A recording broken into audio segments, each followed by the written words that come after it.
Derrière ces murs, entre les détenus, le personnel pénitentiaire et certains prestataires extérieurs se croisent près de 200 personnes. En cette période d'épidémie, ce lieu clos nécessite toutes les attentions, notamment celle de Marie-Ange Magne. La parlementaire est venue découvrir l'espace sanitaire de la maison d'arrêt où du personnel du CHU se relaie pour tracer le Covid.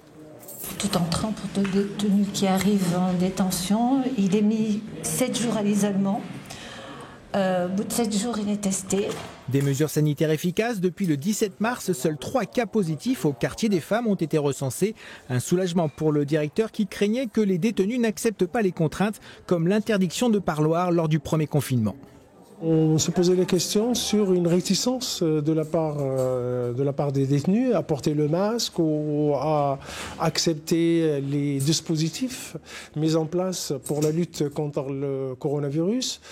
Mais finalement, c'est accepté, très accepté, agréablement surpris. Si la crise sanitaire est ici bien gérée, elle ne cache pas pour autant la vétusté du bâtiment qui date de 1856. Des travaux de réfection des douches ont été effectués suite à une intervention de la députée. Mais ce qui choque, ce sont les conditions de détention. Dans cette cellule, ils sont 3 pour 2 places. Limoges est la prison de Nouvelle-Aquitaine la plus surpeuplée, avec un taux d'occupation de 185% chez les hommes et 160% chez les femmes.